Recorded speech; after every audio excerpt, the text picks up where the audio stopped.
Okay, well, yeah, I did slightly think it would be about sort of 3 people and a dog. So I prepared something that would be slightly more conversational and workshop in style. So that's okay. You know, during the talk, if people want to pitch in with what they think and what they know, that'd be great. That's fine. I'll just tell you a little bit about myself. I am, well, friends and family would freely describe me as a mental patient, given half a chance. I have actually also been a mental patient, in that I've been in a psychiatric hospital. I've been in the Priory in Roehampton. I've been in the Meadows in Arizona. And this was back in 2009, when I had what would be conventionally referred to, I think, as a nervous breakdown. Now, if you just ask someone what is a nervous breakdown, how many people would have a really good sense that they would think, I know what that is? You kind of think you know what it means. If someone says to you, oh, my friend's having a breakdown, it kind of makes sense to you, doesn't it? It's just something you intuitively think, well, you know, this makes some sense. But it's also worth asking, well, what on earth does that really mean? And that does get more complicated. Some people at the back, do you want to come and sit down, find seats? It's fine. I'm just rambling on about myself. Won't really be missing much.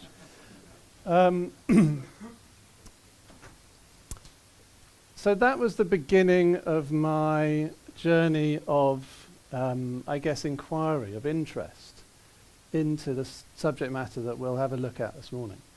I found myself, the events of my breakdown were triggered by financial problems in 2009. Not uncommon at that time, people to have financial problems. But my reaction was quite uncommon in that I found it made me progressively more and more and more disabled and what you might call ill. So I eventually found my way to a psychiatrist who told me I had an anxiety disorder. Other people told me I was depressed. I was told I was codependent. I had relationship disorders. I had overspending problems, under-earning problems.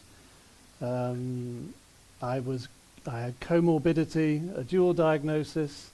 Anyone got any more? You know, how many of us have heard all of these terms? And yeah, everyone. So then I found myself eventually in treatment in a small unit in Arizona, which was on the kind of back end of the Meadows campus, which was called Melody House, which doesn't exist anymore. But it was a pioneering effort to do some aftercare with people they treat in their main addiction treatment center, related to what they call trauma. So we've all heard of trauma, I assume. Everyone's pretty familiar with that word. It's a buzzword in our industries. Now, I hadn't really thought about having trauma. That was not one of the words that had been passed by me. Many others had. So I met the lady who ran it, and within minutes of meeting her, I thought she understood what was wrong with me. This after about a year of thinking nobody understands what's wrong with me. So I began that process of being an inpatient in that tiny aftercare clinic. And actually, it was the Chiron House, which I set up in 2011, really initially was just an attempt to completely replicate every detail of that clinic in America, because it basically saved my life. And you know, I wasn't the only one. There were, I'm trying to think, there were probably about 7 people I was there with during 10 weeks who said the same story, which is that they had basically despaired of ever getting well, and that they came to this place and they were either going to leave well or they were not going to leave. Put a euphemism on it. And it was really transformational. And the interesting thing was that when I was there, what I was told was that now I have PTSD. That was a surprise, because I hadn't really been to war anytime recently or been in any car crashes, or it seemed very difficult to think of having PTSD. Do you want to come through, anyone who's struggling to find a chair, if you want a chair? Don't worry about interrupting. Sure. So I'm quite an inquisitive person, and for those of you who are clinicians, I'm the kind of awful client to have. And that one is always asking questions. You're sort of Thursday afternoon and you're rolling through a session and you say something because you've heard it 1,000 times and you think it's appropriate, and the client says, but what does that actually mean? Does that happen to anyone? And you go, whoa, what does that actually mean? Well, what am I actually talking about? I've said this before, but do I know what I'm talking about? So I got very curious about what was wrong with me and why, and what all these things people were talking about meant. And then, I was lucky enough to be able to set up this facility, Chiron House, and worked with some amazing people. We've got some amazing staff, but also it gives me a chance to meet leaders in the field like Dr. Bessel van der Kolk and Janina Fisher and Stephen Porges. People know these names. And really learn from the pioneers in what I think is broadly thought of as the trauma field. But even though I am a trained psychotherapist as well, I never lost the perspective of what you might call the patient or the client or the resident or other names. And that's always really been my focus. I've always thought it's really easy to wander around saying things like, oh, well, we do neurobiologically informed healthcare, and that's going to really help you. Oh, great, I'd love some of that. But it doesn't really mean anything to people. And I think about what it was like for me and my family and friends when I was really ill, and none of these things really would have meant anything. So that's enough boring stuff about me. I'm slightly curious about the people in the room. If it's just a quick show of hands so I can not take this talk totally in the wrong direction. Who's what we might call a therapist or counsellor here who works with clients? Okay. And who would identify as somebody who's in treatment or in recovery, or if you like, a client or patient, someone in my category? Not some, okay, not so many. And is anyone in medicine, doctors, nurses, etc.? Okay, all right. So lots of people familiar with working with clients, and that's what I was hoping for. Because one of the problems that I think we have as a kind of community helping people is that there is a bit of a disconnect between, if you like, the expert and the person who is in need of expertise. And we struggle with this a lot in our residential community because we think, okay, this is a community, this is people together, people helping each other together. How do we avoid becoming a kind of people apart, if you like? Because clients come and pay for expertise, but they don't come to pay to be treated as a separate class of species, if I can put it like that. Can you relate to that? I mean, is this one of the difficulties? And yet, when you're a clinician, you do have expertise, you do have knowledge, and you are trying to help, and it is nerve-wracking, and it is difficult. And it's sometimes difficult to cross that bridge, and it's sometimes easy to sit back behind a kind of buffer of expertise to feel a little bit, a little bit protected from the difficulty of the work. I mean, maybe it's just me, but is that something people can relate to? That sometimes it's hard to remember that in a way we're all on the same path, it's just some people have left on an earlier train, how I sometimes think about it. And Chiron House, I don't know if you know, but Chiron is the Greek myth of the wounded healer. This name was suggested to me when we opened, and I just thought it's really important for me anyway, to remember that there's no difference between the healer and the wounded, in a way.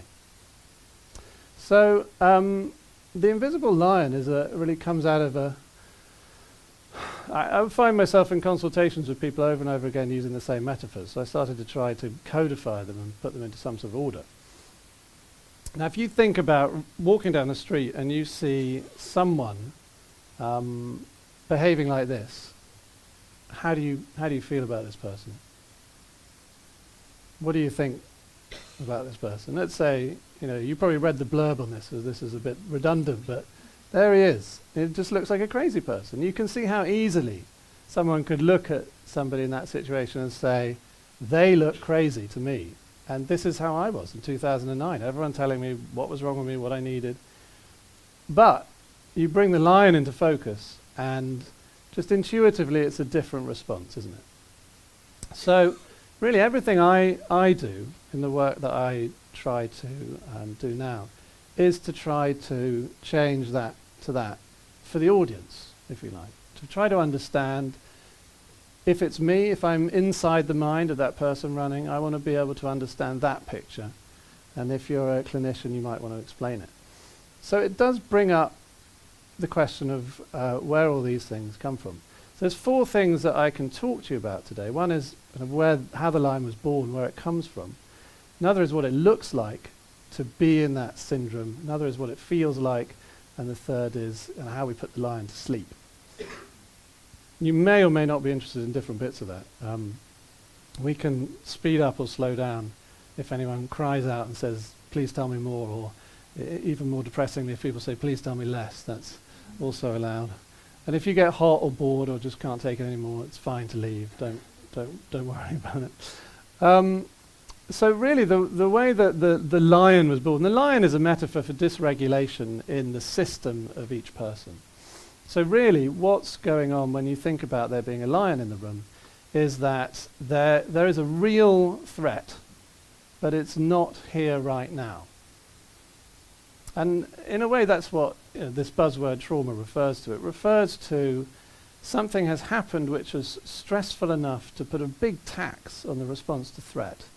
And that response is not yet finished, but the actual event is no longer literally occurring. And so that's what we have to think about. We have to think about really the complexity of the stress response.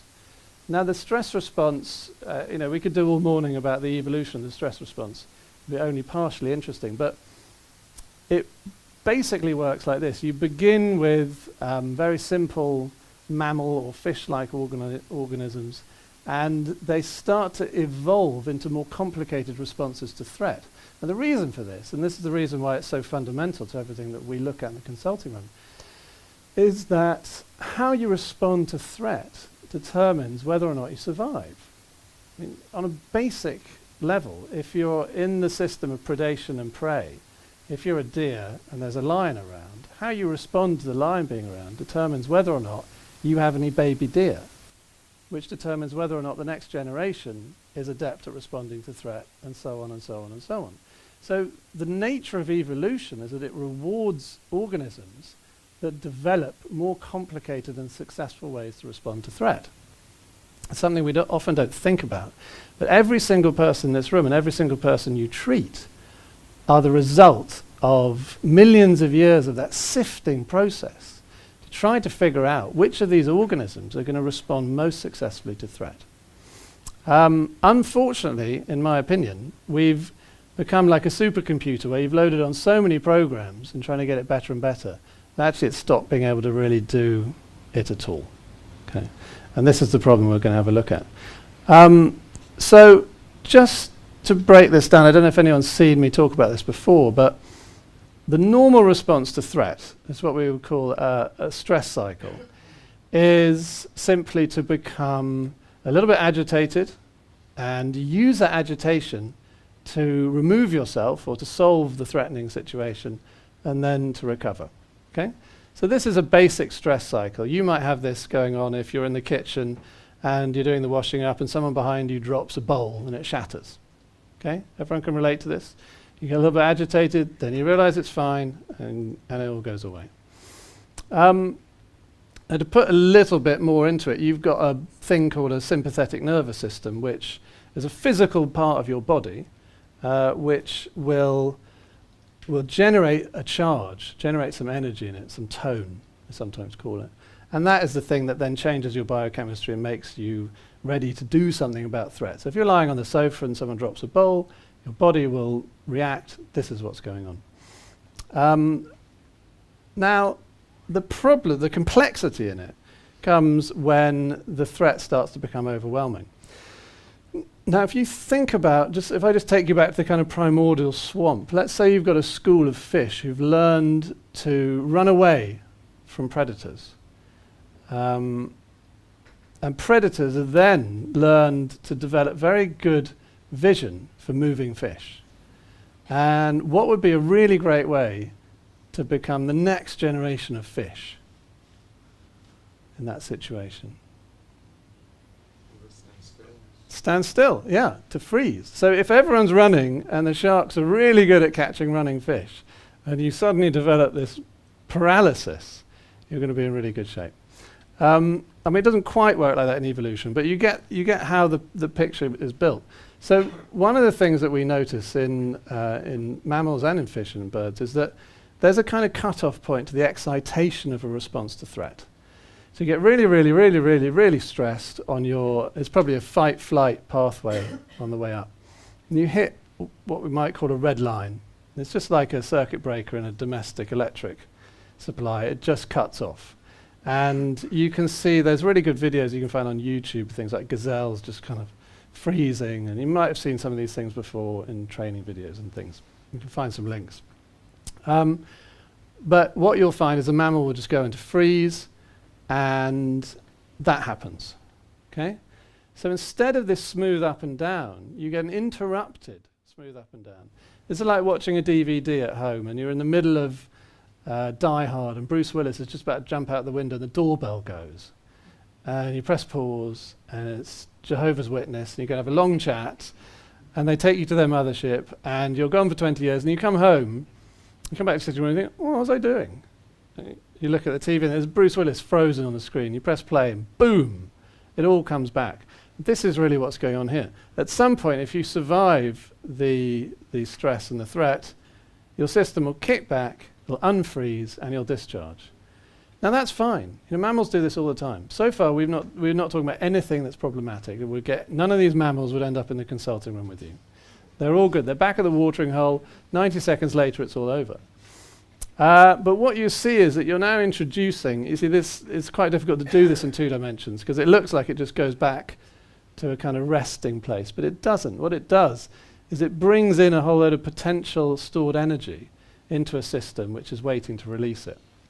So really, that's a slightly better diagram.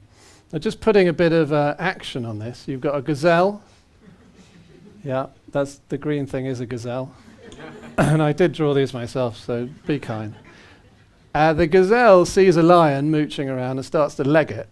The lion is about to eat the gazelle freezes, the lion gets distracted. There's a really good, I should have brought this video, there's a really good example of this, which has been adopted by a website called Thug Life. Has anyone heard of Thug Life? It's nothing to do with mental health. But you can see a lion about to eat, I think, a gazelle, who then gets distracted by a hyena, who is the thug. And then while the lion's distracted, the hyena gets up and runs off. And that's actually what happens next. The next thing you know, the gazelle gets up and runs off. And then it'll be back at the waterhole, and the nervous system will twitch and shake, and they prance and they contract, and then they're good. It's all fine. So just looking at these boxes, I wonder if you can see where the human mammal might begin to have fallen from this wonderful state of evolved happiness.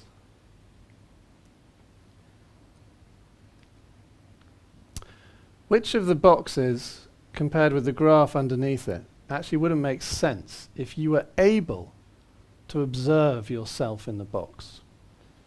And I'm putting forward the idea that the difference between a human and other animals is self-awareness. Okay, and you can say, maybe not right, but in general, that's a reasonably good approximation. I'd say 4. You'd say 4. Okay, tell me more about 4. Would you like a microphone? No. Oh, please. So excited. So excited. It's a freeze state. Yeah, okay, so what's wrong with 4? What's wrong with 4? Because the humans don't do the recharging, they don't do the Mhm. shaking out and Yeah. the leaping around, and learns to just get stuck in the freeze state. Well, you're exactly right. And you see, the problem is if you're in box 4 and you're human, you actually see box 4. Right? You don't just do it, you see it. And what you see is no lion. But your body is doing the opposite of fight and flight, which looks exactly the same as fight and flight, just in reserve. So all the energy is coming out rather than going in. But there's nothing there to run away from. So you're the guy at the beginning that is trying to discharge all this energy. And what happens when you are behaving like you're running away from a lion, but there's no lion? What's the feedback you get from yourself and others? Something wrong with you, yeah. So you'll notice that in the kind of arsenal of treatment, we have external and internal ways of intervening on people telling themselves there's something wrong with them. So on the outside, we try to help them, but we also, the CBT revolution is about trying to say to someone, well, maybe you should stop thinking like that and just let stuff be. It's not really designed for this. But you can see how internally and externally there's a consequence to following something that's been organically developing over millions of years and now seems to be problematic when you add in this thing of self-awareness. Now, I'm not putting myself forward as some kind of theologian here, but it often strikes me as interesting that the first story in the Bible is about the fall from the Garden of Eden, and the catalytic engine for that is something very close to the dawn of self-awareness. It's the idea of eating from the tree of the fruit of knowledge. You become, I think Adam becomes self-aware and then he's ashamed. And then the kind of harmony of Eden is lost. It's really the same thing here. You become self-aware, the harmony of a discharge and re-regulation and the thing they call homeostasis, which you come back to the same place in your body, is lost. And it's replaced with this. So when I was having a nervous breakdown, that blue thing on the right was my home, basically. I realized this eventually after I figured this out, that I wasn't really like anxious like this morning I was a bit anxious. I was thinking, oh, I've got to do this talk. I wonder if anyone will come. I wonder if loads of people will come. I wonder what will happen. I wonder if I'll remember anything. I wonder if it'll go on too long. I wonder if it'll be too short. That was just me being anxious. But this is when your body, if you like, is being anxious. And this is what put me in hospital. So here, if you look on the right, the squiggly line is the system's trying to release, and then me or someone else tells me that's mad, I can't do it. Push it back in. It's coming out, it's coming back in, it's coming out, coming back in. And of course, after 4 decades of not being able to do this anyway, you don't get very good at it. Even though it turns out the body never loses its capacity to do this. So I was helped in treatment to allow these things to complete. And that's why I'm able to stand here today and talk to you. And really, all that was done, I mean, not to belittle what was done, but what was done was someone helped my mammal, the mammal in me, just to get on with what it knows how to do. So what happens, instead of going from charge to discharge, you go from charge to freaking out, to trying to settle down, to still being charged. Okay? And that's not very helpful. Interestingly, look what's appeared. Please, someone say it's the invisible lion. It's the invisible lion, isn't it? Thank you. That's such a good drawing. You couldn't not say that.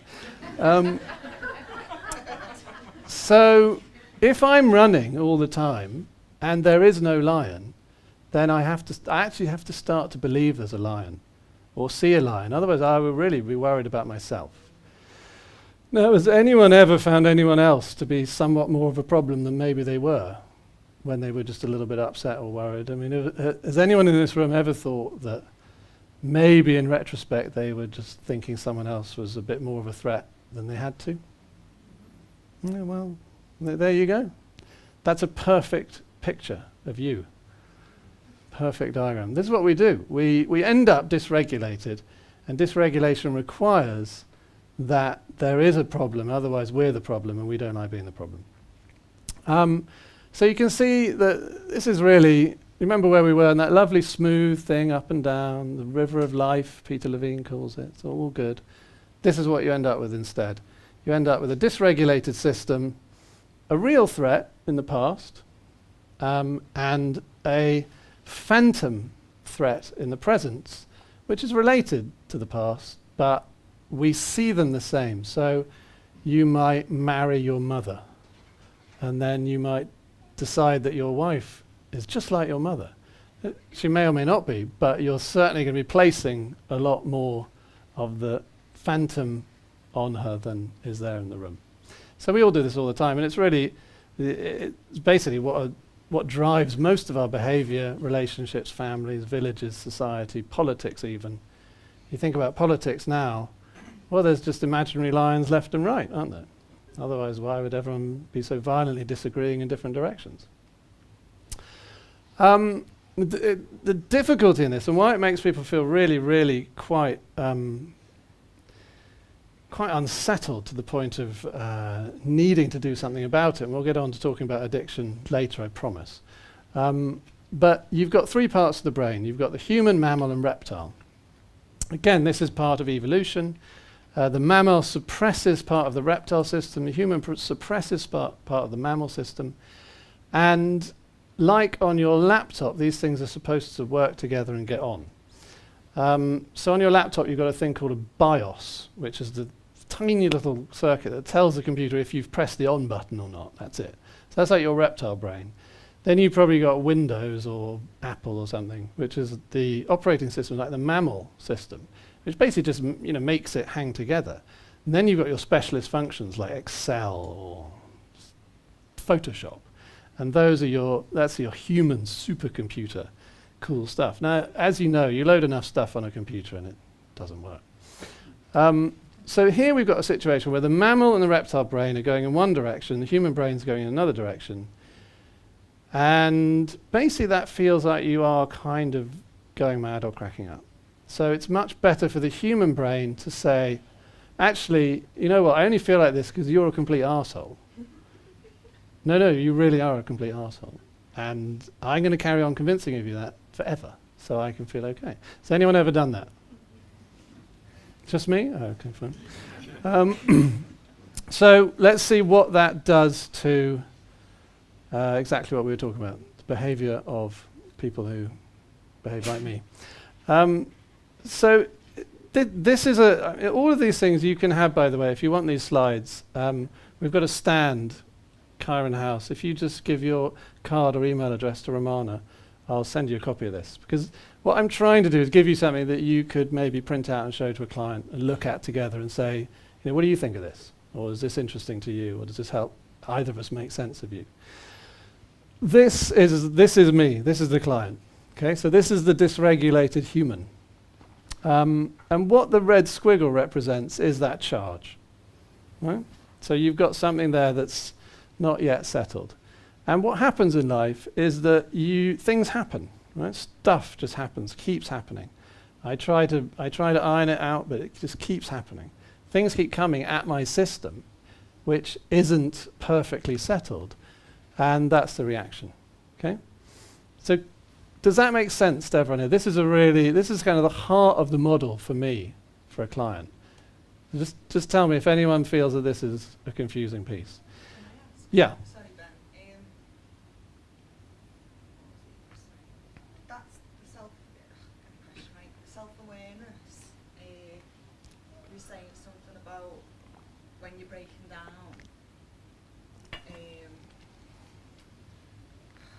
You get confused and you think it's you.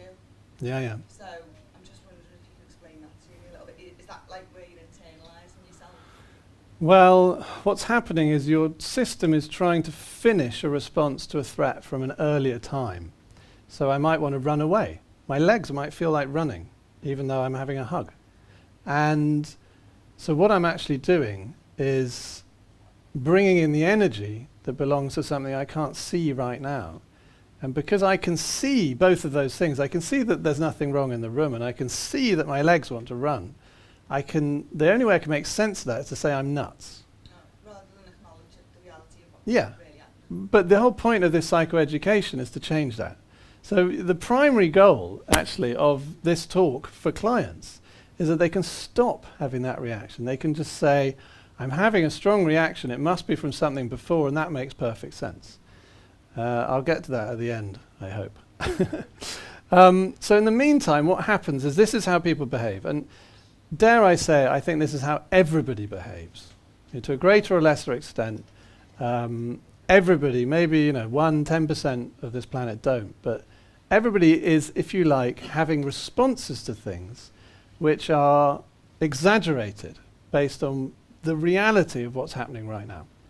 So does that make sense? The whole thing at the beginning is really about how a system becomes dysregulated, and this is about what dysregulated people look like in the real world. So the other thing that happens is that people freeze, people shut down. So we're all familiar with people who are overreactive and people who are underreactive. Okay? Do you see that in the consulting room? Is that you're always trying to get people either to calm down a bit or wake up a bit, do something about it or stop doing so much about it. Is that fairly familiar dynamic? I'm just going to go with the model on the right because it's actually just easier to work with. I mean, you probably know it's easier to work with. It's easier to work with in theory as well, but it goes both ways. But the problem is, in this lecture, we can look at that, right? And we see a 3-stage process. We see a trigger, we see the baggage, and we see a reaction. And then it makes sense. But if you're in the queue at the post office, this is what you see, okay? You see someone who you bump into slightly, who then rips your head off. And you don't see the baggage, because you're not in their timeline. You don't know their life. You don't know them. You don't know anything. You just see that, and that's not very pleasant, easy thing to be around, okay? So we're all familiar with that. What you want is you want to look like this. Okay, this is somebody with no baggage at all. Same stimulus, proportionate reaction. Now, when you think about working with clients with boundaries, etc., there must be a big sense in which you're looking at people and helping people to understand, and for them to learn and understand what reaction to this is proportionate. You know, if I'm really shut down, am I doing too little? If I'm really explosive, am I doing too much? And the problem is that what we see of the problem of dysregulation is we see relationships. Okay, so much of the work around addiction has become work around relationship. Is that fairly common? You think about codependency or love addiction. All these kind of things come out of the work of addiction recovery. Much were done by Pierre Melody at the Meadows, but many other people as well. And you can begin to see why relationships might be difficult if people are dysregulated. So in this case, on the left you've got a person, on the right you've got a person, both are dysregulated. And what's happening is that the person on the right who creates the first green arrow and says something like, "Sweetheart, where did you leave the toothpaste?" Okay, and Sweetheart says, "F you, I've already done a million things this morning and your mother's a twat." And person B then throws a chair across the kitchen and storms out and says, "I hate you, I'm never coming back." That all happens. How long does that take? Who said a minute? I want that relationship. Yes, seconds if you're lucky. You know, maybe up to a second. Once you really get good at it, you can do this pretty fast. Okay. So we're all fairly familiar with that. So this is, you think about it, you're starting with the problem of evolution. Then you've got a problem of, yes, some threatening things happen in life, because they do. Some of them are overwhelming, which we would call trauma. Those are not recovered from, so you're dysregulated. So then you're jumpy or frozen all the time. And then you're still trying to get on with people.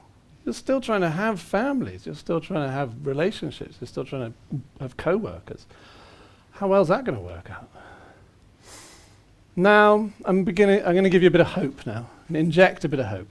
Let's say that you can begin to wrap around this process of dysregulation something which has a little bit of recovery in it. Okay, so you can recover the system a bit. Look what might happen. So let's look at the blue orb as a kind of bubble of recovery. You've got the stimulus that comes in, and you can just hold a bit of that at bay. Right? And this is your boundary work in a way. Still got your reaction, but you can even hold a bit of your reaction in, which is like containment. So you're holding a bit of yourself from the world and yourself from the world.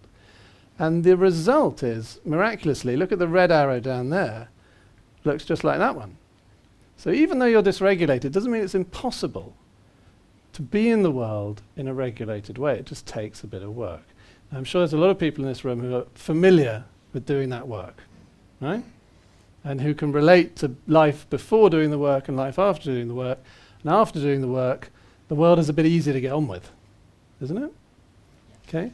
Now I think of this model as a therapy session. So I've got a therapist on the left who, they've learned about themselves, they've done a bit of work, and they have some boundaries and containment. You've still got a client on the right. The question is, how does this relationship go? This relationship, how long does it last? I'll put it another way. Where do these two people organically want to go? If this was an animated slide, where would they be moving? They'd be moving apart. Yeah. And what happens when they get really far apart?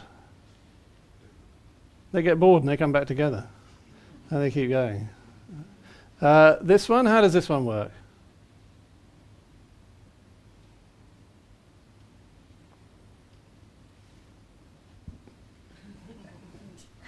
Works okay for a bit, right? This is kind of like an hour in therapy. You know, you can tolerate this, and there's a little bit of argy-bargy, but as long as everyone knows that this is a limited thing, you can. This is survivable. This is the beginning of relationship, if you like. It would be overwhelming for the person on the left to be like this for ages and ages and ages, and the person on the right gets to experience a bit of safety because they're knocking on the door, but it's not falling down.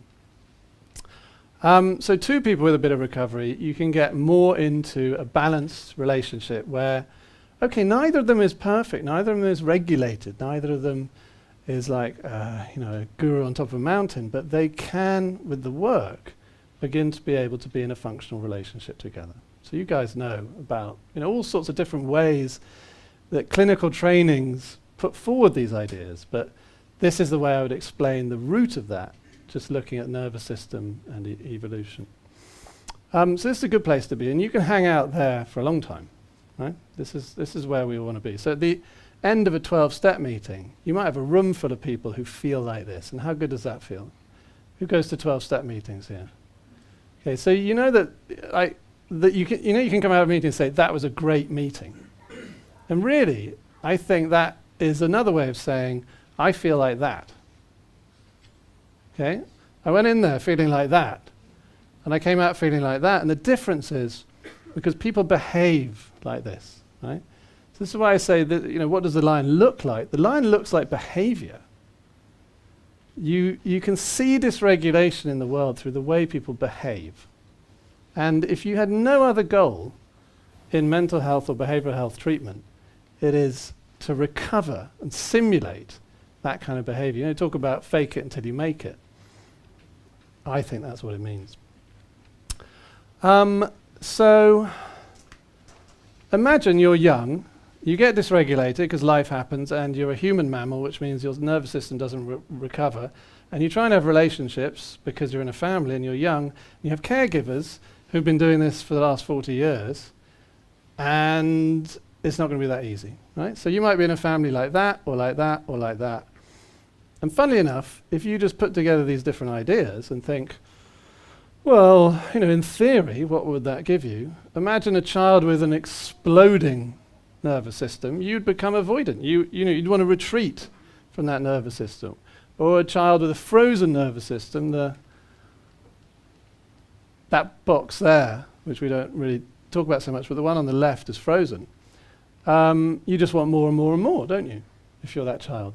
And if you're a child with somebody who does both, then that's just really disorganizing. You might call it traumatic attachment if it's really extreme.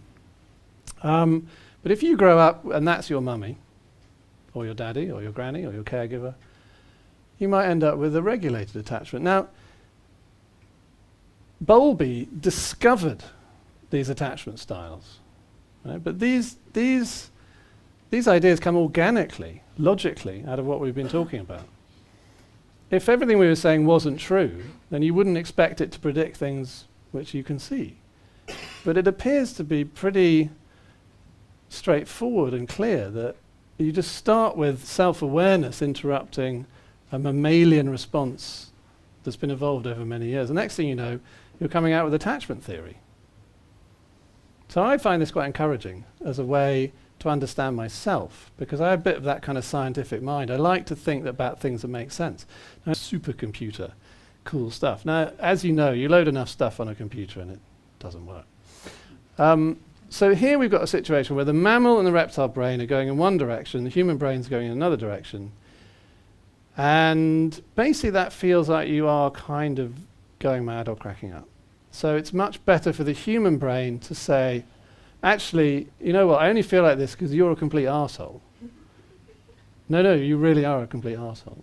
And I'm going to carry on convincing of you that forever, so I can feel okay. Has anyone ever done that? Just me? Oh, okay, fine. So let's see what that does to exactly what we were talking about. behavior of people who behave like me. So this is all of these things you can have, by the way, if you want these slides. We've got a stand, Kyron House. If you just give your card or email address to Romana, I'll send you a copy of this. Because what I'm trying to do is give you something that you could maybe print out and show to a client and look at together and say, what do you think of this? Or is this interesting to you? Or does this help either of us make sense of you? This is me. This is the client. Okay, so this is the dysregulated human. And what the red squiggle represents is that charge. Right? So you've got something there that's not yet settled. And what happens in life is that things happen. Right? Stuff just happens, keeps happening. I try to iron it out, but it just keeps happening. Things keep coming at my system, which isn't perfectly settled, and that's the reaction. Okay? So does that make sense to everyone here? This is kind of the heart of the model for me, for a client. Just tell me if anyone feels that this is a confusing piece. Can I ask? Yeah. Sorry, Ben. That's the self-awareness. You're saying something about when you're breaking down.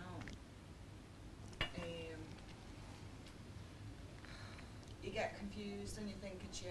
Yeah. So I'm just wondering if you can explain that to me a little bit. Is that like where you're internalising yourself? Well, what's happening is your system is trying to finish a response to a threat from an earlier time. So I might want to run away. My legs might feel like running, even though I'm having a hug. And so what I'm actually doing is bringing in the energy that belongs to something I can't see right now. And because I can see both of those things, I can see that there's nothing wrong in the room, and I can see that my legs want to run. The only way I can make sense of that is to say I'm nuts. Rather than acknowledge the reality of what's Yeah. really happening. But the whole point of this psychoeducation is to change that. So the primary goal, actually, of this talk for clients is that they can stop having that reaction. They can just say, I'm having a strong reaction, it must be from something before, and that makes perfect sense. I'll get to that at the end, I hope. So in the meantime, what happens is this is how people behave. And dare I say, I think this is how everybody behaves. To a greater or lesser extent, everybody, maybe 1-10% of this planet don't, but everybody is, if you like, having responses to things which are exaggerated based on the reality of what's happening right now. So does that make sense?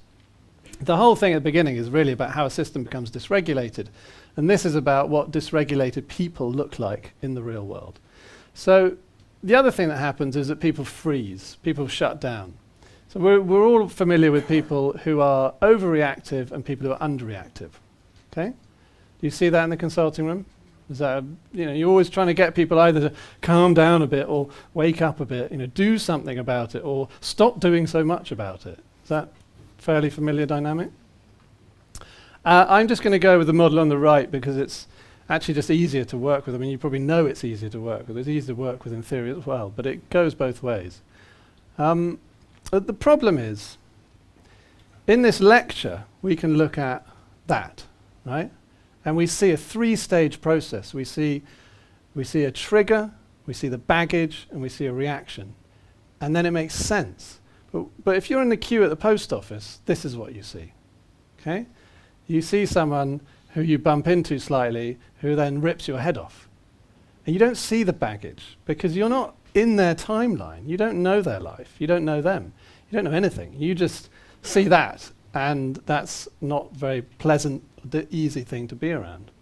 Okay? So we're all familiar with that. What you want is you want to look like this. Okay, this is somebody with no baggage at all. Same stimulus, proportionate reaction. Now, when you think about working with clients with boundaries, etc., there must be a big sense in which you're looking at people and helping people to understand, and for them to learn and understand what reaction to this is proportionate. If I'm really shut down, am I doing too little? If I'm really explosive, am I doing too much? And the problem is that what we see of the problem of dysregulation is we see relationships. Okay, so much of the work around addiction has become work around relationship. Is that fairly common?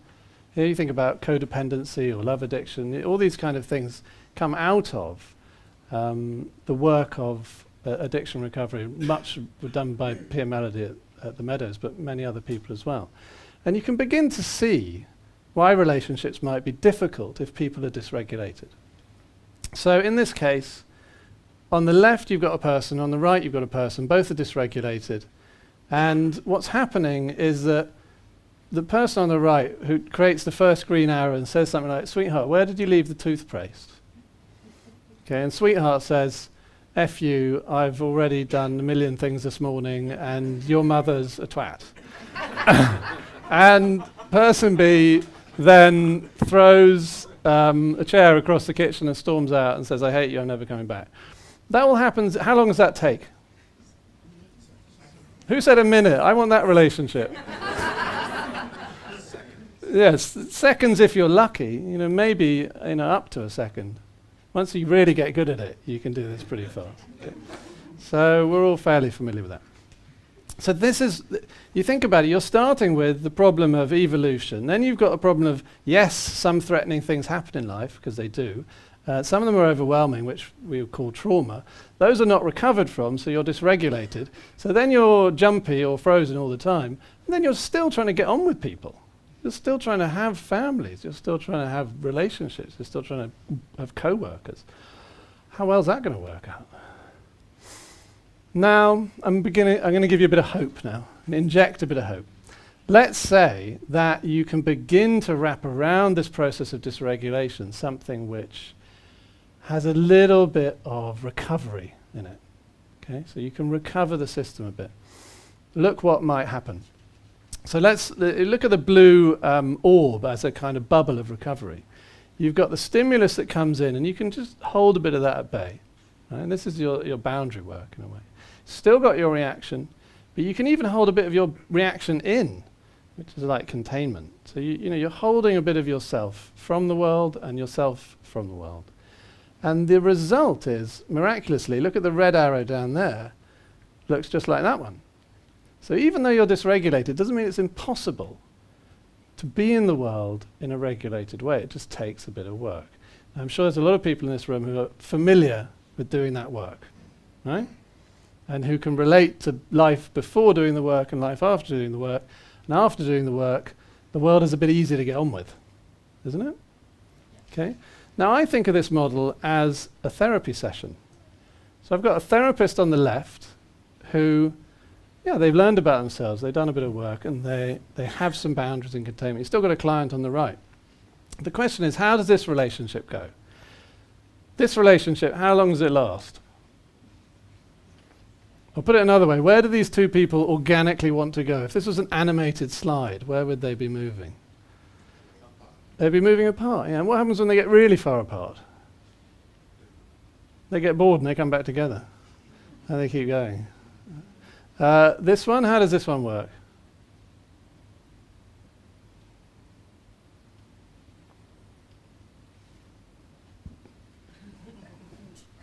Works okay for a bit, right? This is kind of like an hour in therapy.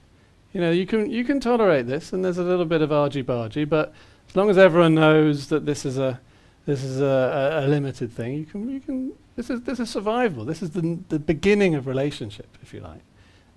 It would be overwhelming for the person on the left to be like this for ages and ages and ages, and the person on the right gets to experience a bit of safety because they're knocking on the door, but it's not falling down. So two people with a bit of recovery, you can get more into a balanced relationship where, okay, neither of them is perfect, neither of them is regulated, neither of them is like, a guru on top of a mountain, but they can, with the work, begin to be able to be in a functional relationship together. So you guys know about, all sorts of different ways that clinical trainings put forward these ideas, but this is the way I would explain the root of that, just looking at nervous system and evolution. So this is a good place to be, and you can hang out there for a long time, right? This is where we want to be. So at the end of a 12-step meeting, you might have a room full of people who feel like this. And how good does that feel? Who goes to 12-step meetings here? Okay, so you know that you can come out of a meeting and say, that was a great meeting. And really, I think that is another way of saying, I feel like that. Okay? I went in there feeling like that, and I came out feeling like that, and the difference is because people behave like this, right? So this is why I say that, what does the line look like? The line looks like behavior. You can see dysregulation in the world through the way people behave. And if you had no other goal in mental health or behavioral health treatment, it is to recover and simulate that kind of behavior. Talk about fake it until you make it. I think that's what it means. So imagine you're young, you get dysregulated because life happens, and you're a human mammal, which means your nervous system doesn't recover, and you try and have relationships because you're in a family and you're young, and you have caregivers who've been doing this for the last 40 years, and it's not going to be that easy, right? So you might be in a family like that, or like that, or like that. And funnily enough, if you just put together these different ideas and think, well, in theory, what would that give you? Imagine a child with an exploding nervous system. You'd become avoidant. You'd want to retreat from that nervous system. Or a child with a frozen nervous system, that box there, which we don't really talk about so much, but the one on the left is frozen. You just want more and more and more, don't you, if you're that child? And if you're a child with somebody who does both, then that's just really disorganizing. You might call it traumatic attachment if it's really extreme. But if you grow up and that's your mummy, or your daddy, or your granny, or your caregiver, you might end up with a regulated attachment. Now, Bowlby discovered these attachment styles, right? But these ideas come organically, logically, out of what we've been talking about. If everything we were saying wasn't true, then you wouldn't expect it to predict things which you can see. But it appears to be pretty straightforward and clear that you just start with self-awareness interrupting a mammalian response that's been evolved over many years. The next thing you know, you're coming out with attachment theory. So I find this quite encouraging as a way to understand myself, because I have a bit of that kind of scientific mind. I like to think about things that make sense. Now, I know a lot of clients aren't like that. They like, if you like, a bit more phenomenological. Pia Melody's work is very interesting because she sort of observes behavior and records it and decodes it like a psychologist. There's another way of talking to people that can give them an idea that actually, why wouldn't I be like this? And for me, that was a big moment when you think, okay, so all those things people tell me are so awful about myself are actually just a result of evolution. And maybe there's, doesn't mean I'm not responsible for my behavior, but maybe I don't have to feel so ashamed about it all the time. And I think in addiction recovery, that can be a huge help to be able to say to someone, okay, so these things have gone wrong and this behavior happened and people are upset, but maybe, just maybe, you're dysregulated because evolution has just fallen off the rails. And a lot of people are, and it's not necessarily a personality failing, it could just be part of your biochemical complexity. And if you want to get into attachment styles, etc., that's great. So you can see all these things everywhere in real life. If you think about attachment styles and you think about these behavioral patterns, so far we're just looking at one-on-one, right? First of all, you look at sort of one person on their own with dysregulation. Then you look at two people. You think about a mother, a child, or a relationship, or maybe a co-worker. But imagine this room.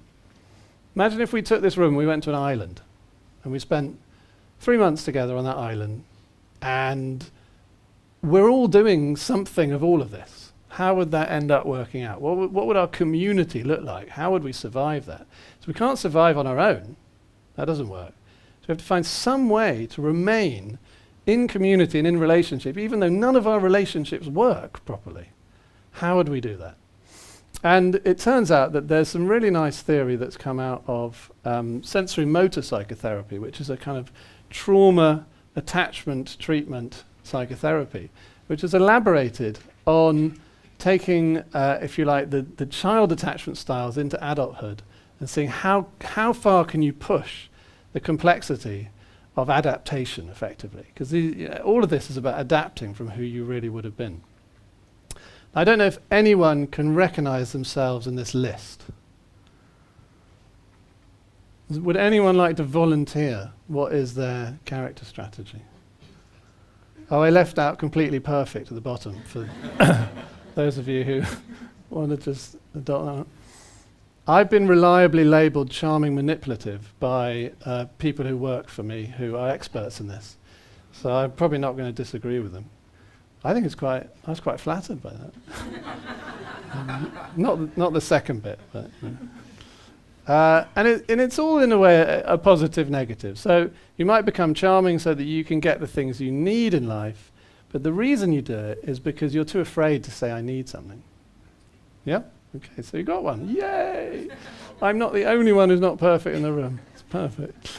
And this is the way it is. So if you're that child that is avoidant or disorganized or anxious, you might find a new way to be an adult, which is not going to be to cry, or you're not going to be doing child things anymore. You're going to be in an office. You're 35 years old. You've got to find another way. So if you're afraid to say, I really need help, you might go up to someone and say, that's such a beautiful blouse you're wearing this morning. Oh, thank you. And then, come and do this. So tough, generous, again, that sounds good, doesn't it? Industrious, over-focused, that could be good. I'm a hard worker. Expressive, clinging, that could be really expressive. But all of these things obviously have a shadow side, and you can get them in pairs, and et cetera, et cetera. It's a great body of work by Pat Ogden and others. But really, again, it's taking this same idea of you've got a mammal, it gets self-aware, it meets a lion, it doesn't quite recover, its nervous system is dysregulated, then it has a mummy and a daddy and a sister and a brother, and they're all dysregulated, and it's trying to figure out how to cope with boarding school. Sorry, I stopped talking about myself at some point. And then it develops one of these. Okay? But you have to, you think about how complicated people are and how complicated societal relationships are. You've got to get more complex in your response than just to cry or give up. Right? Well, someone's laughing. Is someone still stuck at crying or giving up? Yeah. Okay, I was pretending that wasn't me too. All right, so the other thing that people love to talk about, where this takes you, is love addiction. Who works with love addiction in this room? Quite a few people. So, as I said, I was treated for psychotic anxiety at the Meadows as a kind of hospital, but I was in the addiction community because of that. And love addiction is one of Pia Melody's big things. So I was soaked in this theory. I thought it had nothing to do with me till I got a bit further down the line. Then I thought, okay, this has quite a lot to do with me. Because if you think about the idea of love addiction, love avoidance, these are really just the child who is desperate to get away and the child who's desperate to attach because they've been in that relationship we looked at before. So if that's all you know, if these two things are all you know of being with another person when you're young, your first experience of love, then why wouldn't you look for that as an adult? So when you work with love addiction, love avoidance, you're really just working with this kind of thing. It's people springing apart, springing together. You can add in the frozen. We can have lots of fun with these diagrams. You just draw them, and you can ask. You can draw them with clients and say which one is you and which one is your mother, and then you can put those two together and say, if you were going to move these around on a table, where would they go? Which direction would they go? And then how would they feel when they're that far apart? It's really playful stuff, and it's really simple drawings. Even I was able to draw this stuff, so it gives hope. So you can bring it into that. So if you're somebody who's been working with that with a client, and you're also thinking of discussing some of this about dysregulation, you can actually make a bridge from dysregulation to love addiction, which maybe can be helpful. Okay, so thinking about what the line feels like, I think about what the line looks like as being a third-party perspective. So I'm looking at dysregulated people and how they're behaving. Of course, I can look at myself as well. What the line feels like is much more subjective. So this is a really sort of first-person experience. What happens to me internally because my nervous system is dysregulated? The answer is a lot. You hear a lot about co-occurring disorders, for example. So people will talk about, there's a big thing in IAPT about you've got a physical health problem, and so you're then anxious, and you've got a mental health problem, and these two different problems kind of need to be treated, etc., etc.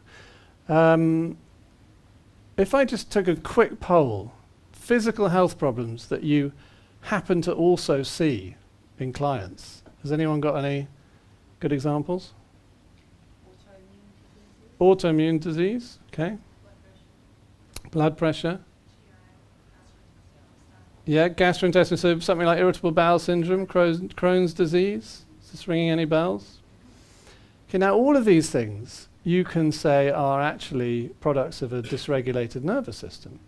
And it's slightly overkill, but the reason you can say that is because here's the parasympathetic and the sympathetic nervous system. What's supposed to happen, what mammals normally do, is they spend about 10% of their life in the sympathetic nervous system dealing with threat, dealing with predation. And normally they either escape or die, and that's it. So they get back to doing what they're doing before pretty quickly. So a bunny rabbit will be in the field, munching lettuce, snuggling the other bunny rabbits. A fox will come, run around for 3 minutes, either get eaten or go back in the burrow, return to normal, and then spend another 8 hours snuggling and eating lettuce. And that's really the way the system works. Most humans, some of them, particularly clients you'll see in addiction recovery, are probably the other way round. If they're lucky, they spend 10% of their life in the parasympathetic. So you think, what does it do to a system that's not really set up to be on the right if it's on the right all the time? So here's something that I wouldn't do if I was running away from a lion. I wouldn't stop for a hamburger. Okay? So my digestive system is just not interested in eating if I'm dysregulated and I'm in my sympathetic nervous system all the time. Does that make sense? So when you think about how many people present just happen to also have IBS. And we've had people come to the clinic and didn't know for 2 months that this client had IBS. He said, well, I never thought to mention it, it's got nothing to do with my problems here. And well, funnily enough, it might be. So you mentioned blood pressure. Well, if you're stressed and running from a lion, it's a reasonably good idea to have high blood pressure. What was the other one? Autoimmune disease, yeah. So, I mean, it's the same system, the immune system. So chronic fatigue syndrome. I think after a while, after doing this for 30 years, why wouldn't your system burn out and say, that's it, I've had enough? And there's a lot of controversy about things like ME, CFS, and there's people who get very angry if you say that CFS has anything to do with psychology, for example. I wouldn't even say any of this has anything to do with psychology. This is just evolution, accident of evolution, and logical consequences. And you can end up in bad relationships and with CFS. And it can be logically explained to come from one root. And you call it psychology or not. So anyone else want to bring up anything else they've seen in the consulting room, physical health problems that this might help? Gynae. So conceiving, that sort of thing. Well, you can go as deep as you like into the kind of layers of psyche and even spirit and think, well, where do all these things come from? But everything in the body is in balance physically. We got your physical doctor? Yeah, okay. So the idea of homeostasis, as I understand it, comes into play in many, many biological systems in the body. Is that right? So just think about like your blood pressure or your body temperature. Fluctuates up and down. And all of these systems are in some way interestingly interlinked. So if you've got one of these systems that goes haywire, then there's a sort of adaptation, a struggle across the whole system to keep going. So maybe or maybe not. But that's it's certainly something to think about. It's a different way of explaining the same problems. So dysregulation in mental health. We could be here all day if I asked you for examples of mental health problems. But basically, you only have to open the DSM-5 and just spend a quiet evening leafing through the 500 and something disorders that they've identified. And you discover that there are there are all these things in mental health that are labelled with their symptoms, right? So when I went to the Priory, finally gave in, buckled and went to the Priory, and I met the medical director and he sat me down and I told him my long, boring story. It's even longer and more boring than this story earlier. And at the end of it, he said, "You've got general anxiety disorder." I said, "Yes, that's what I've just been telling you. Now what's my problem?" And he said, "You've got general anxiety disorder." And I said, "Yes, that's why I'm here. And what's wrong with me?" He said, "Well, you've got general anxiety disorder, that's it." So I wasn't terribly impressed. And he actually said, "No, seriously, it really exists. I can show you, it's in a book," and got out the DSM-5. So, or 4, or 3.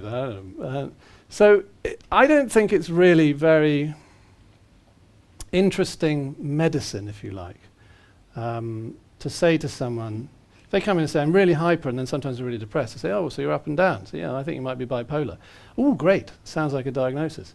It's not really an explanation, is it? It's a label. And what I think this model can help people with is an explanation. Because when you looked at that wobbly green line earlier on, shooting up when you should be in the middle is anxiety. And when that's happened for too long and you can't handle it, the system will crash because it can't stay up there forever. It's just not, like a car can't run at 100 miles an hour forever. Eventually it crashes. And that for me is depression. So these simple things like anxiety and depression can be understood as a nervous system that's lost its calibration, lost its ability to flow in rhythm with the actual threat in their environment today.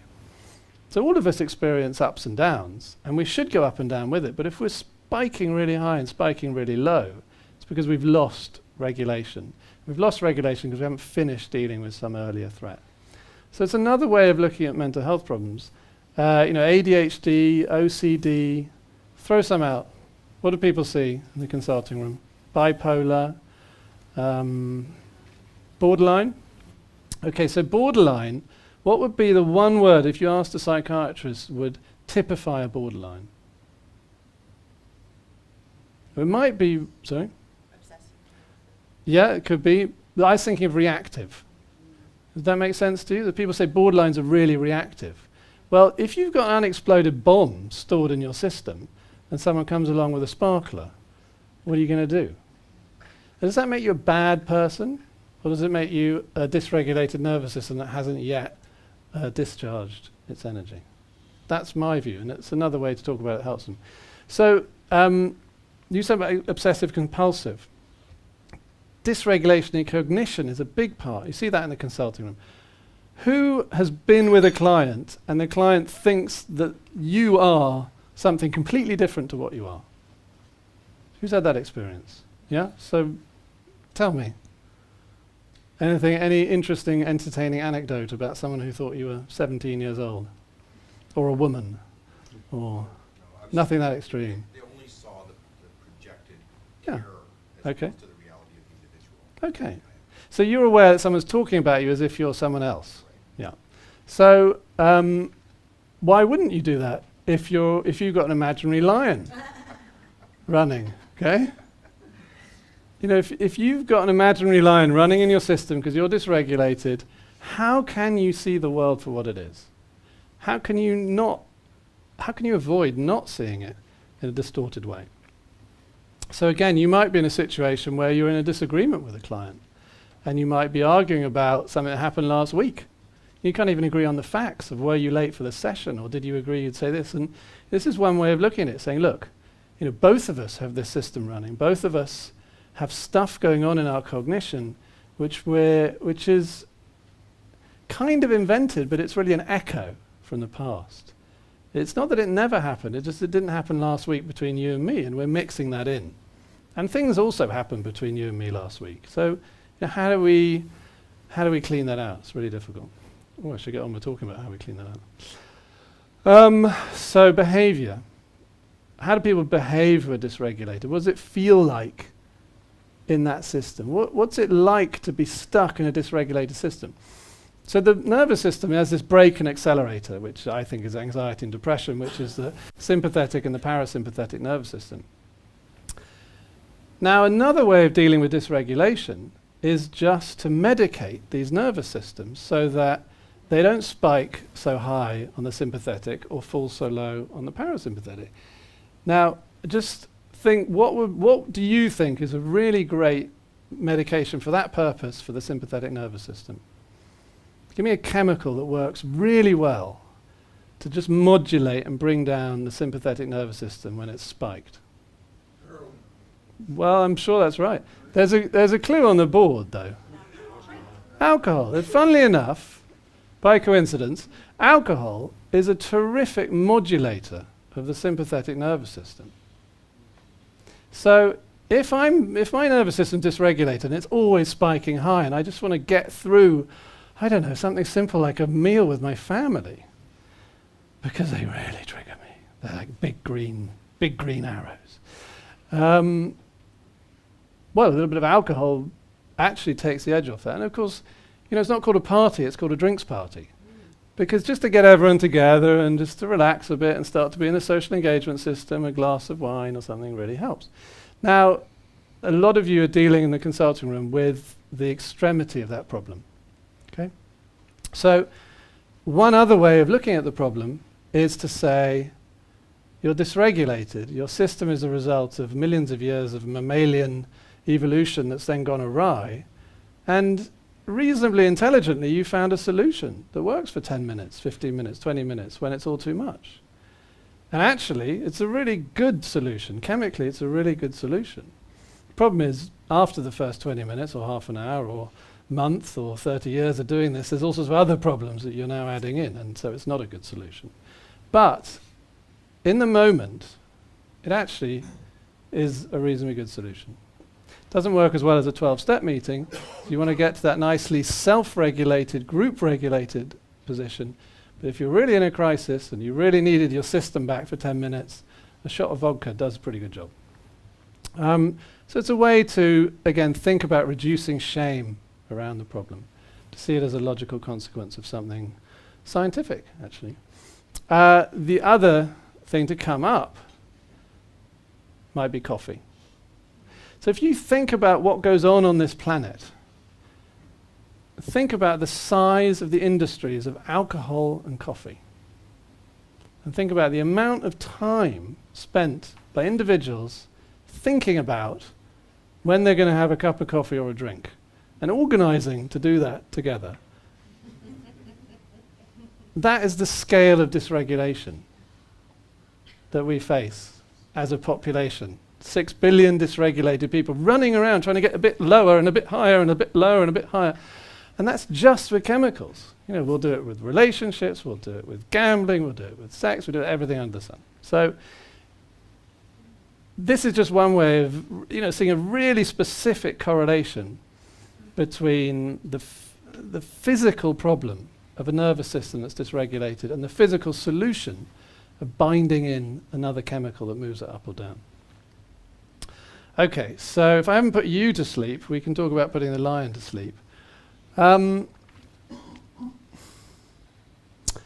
in this talk so far, what we've looked at is we've looked at the origins of dysregulation, right? Evolution, history, etc. We've then looked at really, if you think about the kind of timeline of a person's life, they'll become dysregulated normally in childhood, sometimes in early childhood. So the next thing that happens is their relationships change. They tend not to be running around drinking Jack Daniels at the age of 2.5, but they will maybe become anxious or clingy or disorganized or distant, right? And then what will happen is, from a dysregulated nervous system and a whole bunch of slightly complicated relationships, the biochemistry of the body is struggling to survive and adapt through childhood, teenage years, adult life. And you could label all of that symptoms. So you'll get health symptoms, physical health symptoms, mental health symptoms, behavioral health symptoms, all of the things we've looked at. So does that kind of make sense? Yeah? Is there anyone who's lost on that journey or who thinks it's completely insane? Brilliant. It's the first time I got to that point. So then you might think, well, what could we do about it? And broadly speaking, the answer is that the first answer is resources. So I don't know if there's anyone here who used to be not sober who became sober, who would like to say 10 words about what happened between the one and the other, for example. Yeah? Transition from Fear to faith. Okay. Amazing. So faith is a resource. Now here's an interesting thing about faith. If you're in a world running away from lions and you find faith, you find a spiritual connection, then would it make sense to you to say you've found some sense of safety? Okay. So, and safety will do for the nervous system what vodka will do for the nervous system. Right? Because suddenly you're not triggered by anything. You remember that little blue bubble we drew? You imagine you've got the biggest, baddest, bluest bubble of all. You can go anywhere and do anything, and you're in good shape. So that's one of the ways that I think about faith in this model. But basically what you've got to do first is you've got to find some resources, because you are dysregulated, you are disorganized, and you need to get something to make it work. Oops, sorry. So to understand it, I go from 1 to 4, like if I'm explaining it to someone in a consultation. People will then say to me, oh great, okay, I get it, now what do I do about it? And I'll say, well, I've got to hand you over to the clinicians in the clinic, because I'm actually not really expert at treating in this method, and they really are. And what they do is they go the completely other way round, right? So they start with, who cares about frogs and fish and your childhood and your mother? Just sit still and let's see if we can make you feel calm for 5 seconds in the room right now. You begin to put regulation back into system. And so they've got some pretty specialist ways of doing that in session, which is really somatic referencing therapies like somatic experiencing and sensory motor psychotherapy. Trying to get people, interestingly, back into the mammal part of their brain, really.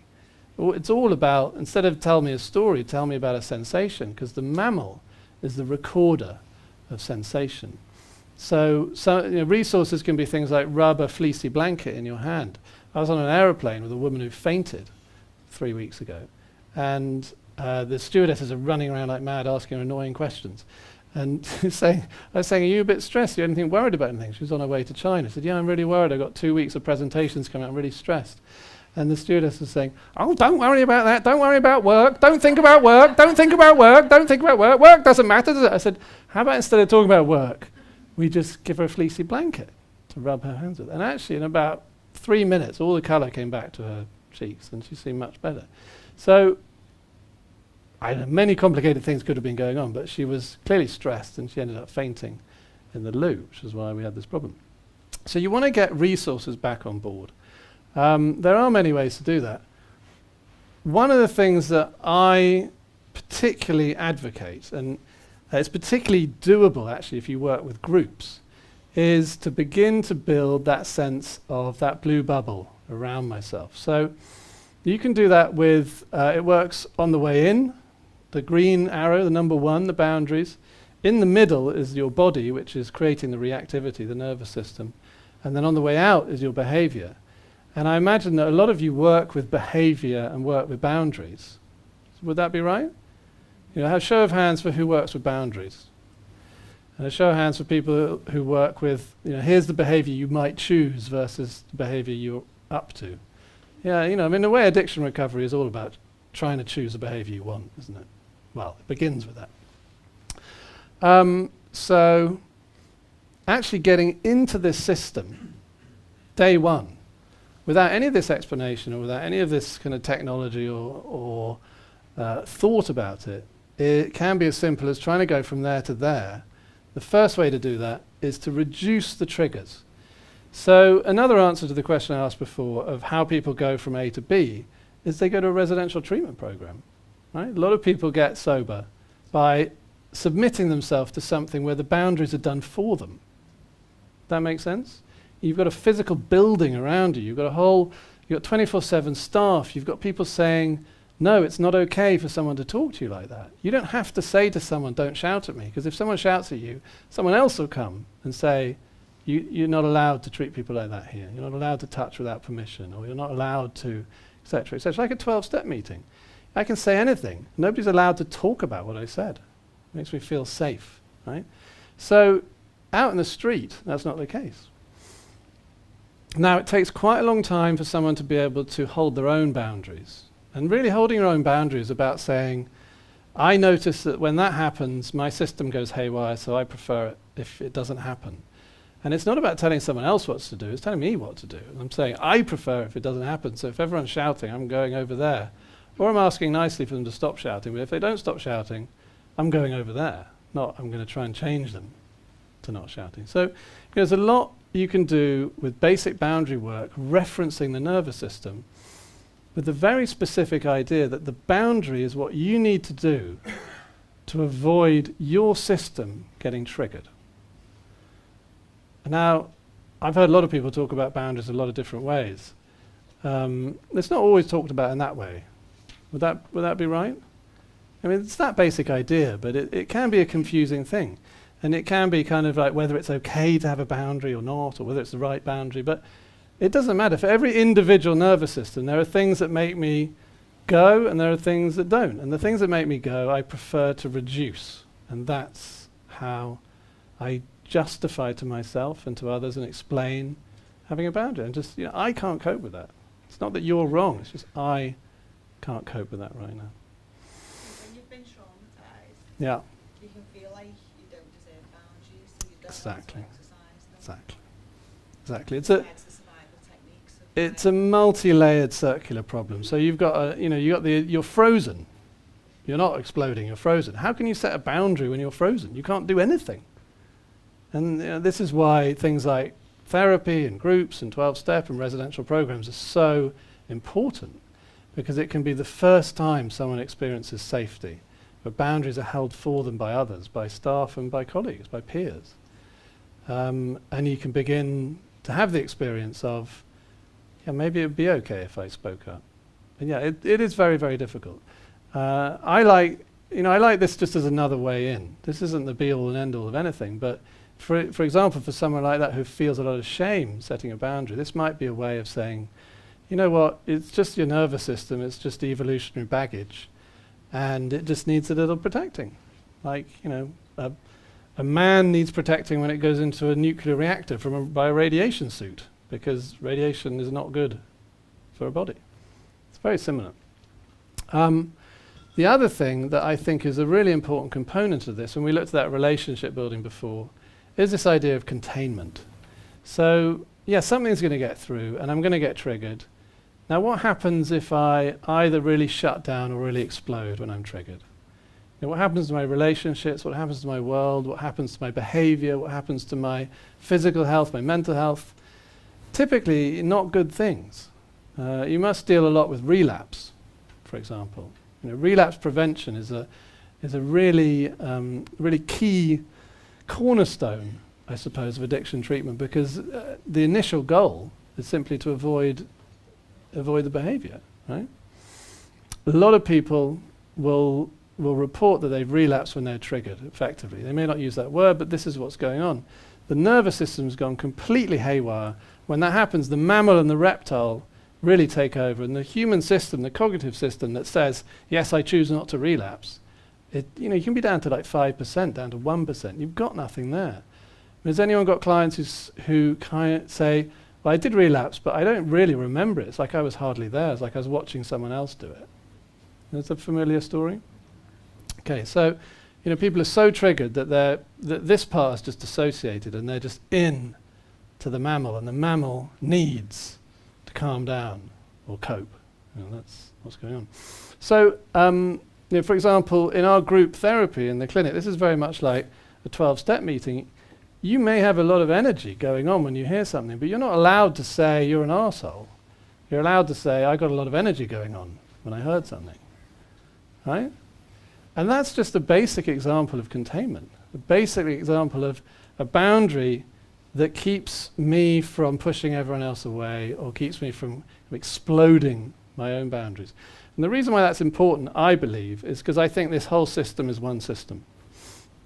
So I don't think I can hold boundaries if I'm not, I don't think I can hold the world out if I can't hold myself in at the same time. It's like a soap bubble.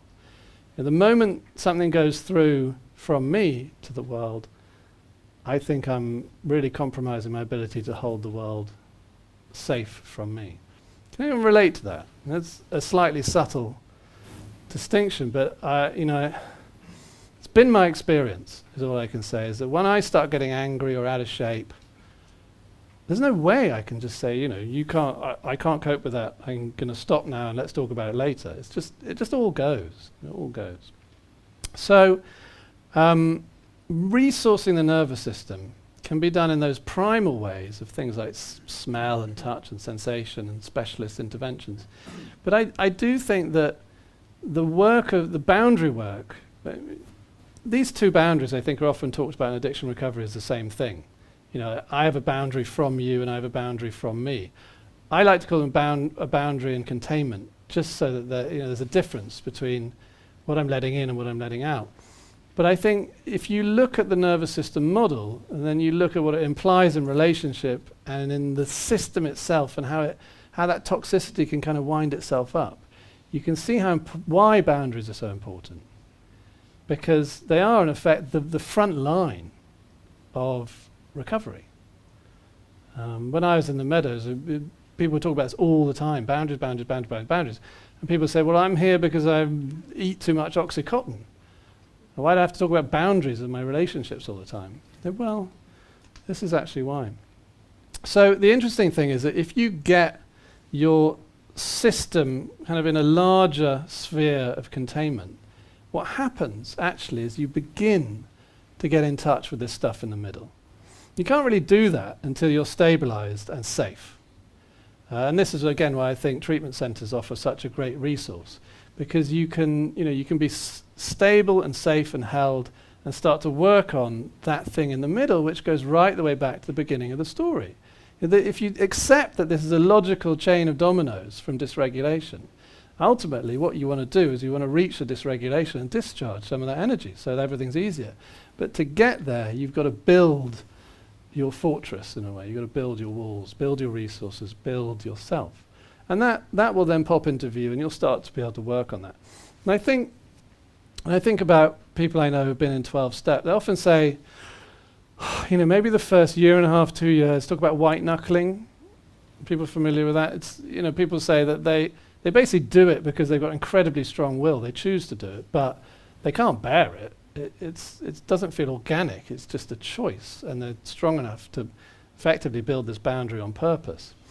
But then something happens and people start to transform and change. And I think that's because you hold your system long enough, you start to be able to actually, like a mother with an infant, hold that more difficult piece inside more strongly. And then that gets a chance to resolve, either calm down or discharge. But then people say, then they've been in the program for sort of 3, 4, 5 years, it gets much, much easier. Is that am I making that up, or does that feel about right? Those kind of timelines. And I think this is why. I think that the initial stages of regulating the system are terribly difficult. And there's a lot going on around it, and then it starts to actually nurture itself. Because the mammal is set up to do this automatically. It's not some magic trick. Inside each of us is still that mammal who can do this in 90 seconds. Per incident. You can get your whole life done in 90 seconds. But for each skirmish around the watering hole, they're back at the watering hole 2-3 minutes later as if nothing's happened.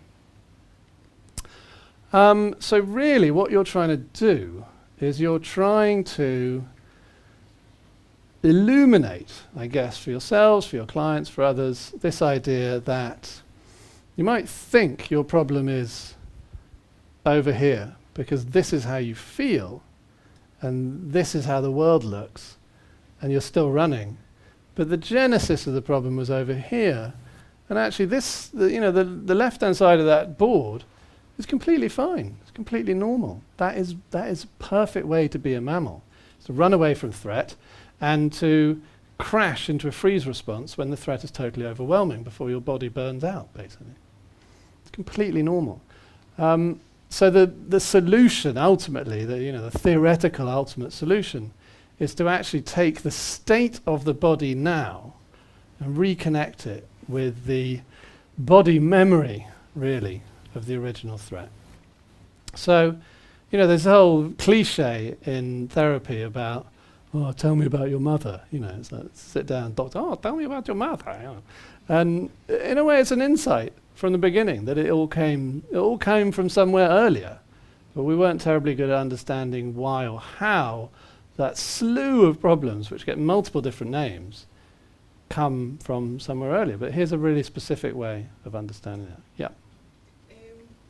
You know, you were saying about like a 12-step meeting, for example, Yeah. would be like that holding space. Mm-hmm. And I think it totally can be, but I don't think it's the articulative thing. Mm-hmm. Because I can identify with that. So I've been in recovery, I feel like, for 10 years, but Mhm. I know that my system is still dysregulated. Sure. Yeah. And I've practiced the program, I've Mhm. done all that stuff, and I think what it's done is it's helped me learn how to cope and soothe myself. if Yeah. you like. Great. You've got resources to Yeah. resource your system. Yeah. Yeah. But equally, I think there's a danger Mm-hmm. that because it helps you cope, you use it and it helps. Mm-hmm. But I think, you know, like, if, you know, you can get food poisoning from, say, rice, because if you reheat it, Mm-hmm. the thing inside gets contained, Right. and then... I didn't know that, but Yes. thanks for educating me. Yeah. But if you, Yeah. but it gets contained, but it doesn't kill. Okay. It doesn't kill what the Right. germ, if you Sure. like. So you heat it again. Yeah. So not- this is what you're saying. Really, is this is a journey, and you no, can. I'm just going to finish. Okay. What I'm trying to say. Yeah. It's a bit awkward in the expression, but Yeah. I might disregard that metaphor, but I think if you don't complete the charge, if you Yeah. don't complete that work, Yeah. you're just going to effectively stay in that. Yeah. Oh well, I've got a little program, I've got a Yeah. nice place to go to, but it's not really Yeah. solving the issue at core. Well, you could ask yourself, what does it look like when you've resolved every single one of your unfinished stress cycles and your system's perfectly regulated? What does that look like? And maybe that looks like nirvana. Maybe that looks like being a guru on a mountaintop. You know, maybe it's not necessary to go that far in your work in the consulting room with a client or with yourself. But sorry to interrupt you, but I think it is a kind of journey. And you're right, people can get stuck at waypoints on the journey. And one of my goals with this work is to illuminate what I believe brings some coherent sense to all of it, so that you can see where you might be on that journey and what might be necessary to get to the next step. It might look like not freezing if somebody upsets you at work. Yeah, it's really difficult. I mean, I talk about these things as if it's sort of easy, but it's really difficult. You know, and here's the problem. You've got you were there, or you can be there, and it's all very difficult, and that's where the brain has been, and what you want to get to is there. So this state where if you're distressed, if you can enter into the distress in the body, this is what they call the somatic referencing therapies. And if there is a mind part of it, the mind floats back in time. So I might say to a client, what sensation are you aware of? I've got pins and needles in my leg. I say, well, float that sensation back in time and see if it lands anywhere. And they might randomly say, oh, I remember having an ice cream with my mother when I was 7. And suddenly, this happens. That everything just suddenly feels more normal. And then they say, it's really weird, suddenly I'm just not bothered about that woman at work anymore, or the ex-boyfriend, I've seen this happen. I've seen someone go from reporting 9 out of 10 in distress about her ex-boyfriend to 2 out of 10 in 5-10 minutes of doing that. And she said she'd been like that all weekend and was getting to the point where she just couldn't take it anymore. And that's why, because that's a really uncomfortable place to be, and your brain's going haywire with the lion. And that's where you want to be. That if you're there, the body will discharge and everything will take care of itself, and you'll be fine. So that is the summary that I would give you, is that that's the problem, that's the solution, and that is a building block in the consulting room for working with the ideas of boundaries and relationship and addiction and containment and even attachment styles. These things come into a lot of all of your work, but in different ways from different directions. What I'm trying to do is give you a way to just speak to them so that they can relate to each other in fairly plain language, simple simple style. And effectively what you're trying to do is undo the fall in the Garden of Eden. You're taking that moment of self-awareness where someone starts to get all concerned about what's going on for themselves and say, look, just put that to one side, let's let the mammal get on with it, and you reverse the effect of dysregulation, put regulation back into the system. So we've got about 3 minutes left for questions. I thought we'd have more, I apologise. Is there anything you want? Yeah, at the back. Yes, I was wondering about your experience of doing this kind of work individually versus in group. Yeah. I meet a lot of clients that absolutely refuses to do group work. Yeah. Well, we have a lot of clients that refuse to do group work as well. When they're in the residential clinic, they don't get much choice. They also refuse to share a room. Again, they don't get much choice. We're trying to build relationality all the time because that's a great tonic for the nervous system and learning that relationships are possible. In our outpatient program, we offer groups and individuals, and everyone just wants individuals, doesn't want to go to the group. So we ended up bribing people to go to group because we saw the best outcomes for people who did both.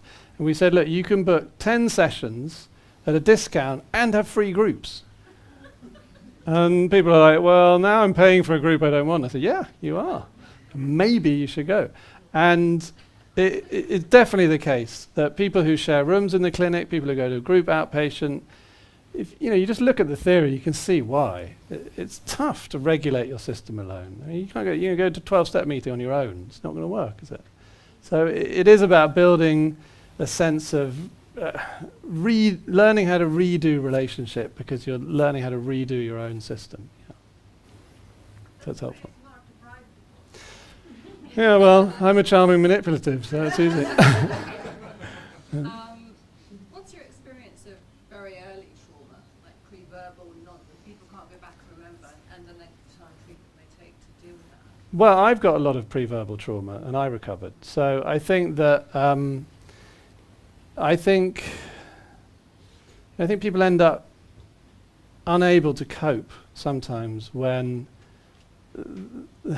there isn't a kind of early foundation. If you think about those bubbles, that blue bubble, it's really an echo of the mother, and the red bubble. These are all echoes of in a perfect childhood. All that's built through the mother metabolizing the problem, and it kind of resonates into the system of the infant up to the age of 3 and 5 and so on. So the earlier the problem, the less structure you have to build your scaffolding on. And so when the wind blows, as it did in my case, there's just nothing there. And if I hadn't done this work in a residential program, I probably wouldn't have been able to do it. Because I needed that body, that big body of 12 people of a building, a womb-like building. I needed that because I couldn't kind of infer or invent or resonate that for myself because I'd never known it. I maybe knew it when I was a baby, but I didn't have it enough. So yeah, the great thing is you don't have to have any narrative with this work. You can just go in and let the body work. Sometimes you don't even have to talk about the story. People say you can get through traumas without even knowing what they are. I think it's easier when it all comes together. But I've got that kind of mind. I like to see how things come together. So for me in treatment, I really need to make sense of things to calm down that maniac top part of the mind. But other people, not always like that. Some people are just much more naturally somatic. Okay. Oh, one more quick question. Yeah. So I wanted to ask you about triggers. Yeah. And my experience with a lot of my patients is that we tell them when we discuss what their triggers are, and we understand that they're like, what to avoid, what kind of situations, what kind of places. Yeah. And in real life, those triggers are constantly there. Yeah. Like if we get rid of the one person, for example, or just avoid going by a bar or meeting with some friends. Sure. So it's always there. So Sure. I'm wondering what you think about using boundaries as a way of not avoiding certain situations. Yeah, yeah. No, that's absolutely what it's for. Or rather interpreting situations or internalizing them in a different way. So, like for example, I'm a liquor addict, but I go with my friends to bars and then Mhm. drinking and not. And I'm just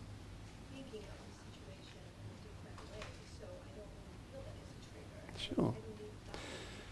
Well, so there's two possible triggers in that situation. There's being in the bar, which is an external trigger, and then there's what you're telling yourself about being in a bar, which can be an internal trigger. So you might need a boundary from either or both. So you might need to not go to bars, or you might need to change your thinking about being in bars. Either way, you can help. But I'll give you the short answer is check in with your body. If your body feels like it's going, then this situation is not okay for you and you have to change something. And you don't have to justify that. It doesn't have to make sense. And it can be a change internally or it can be a change externally. The thing about boundaries is you always know you need a boundary if you're noticing yourself getting dysregulated. And that's it. And the only way to find that out is to ask your body. You can actually say, does this feel okay for me in here? If it doesn't, go away. Do something else. Okay. Speaking of going away and doing something else, you are all released. Thank you so much for being here.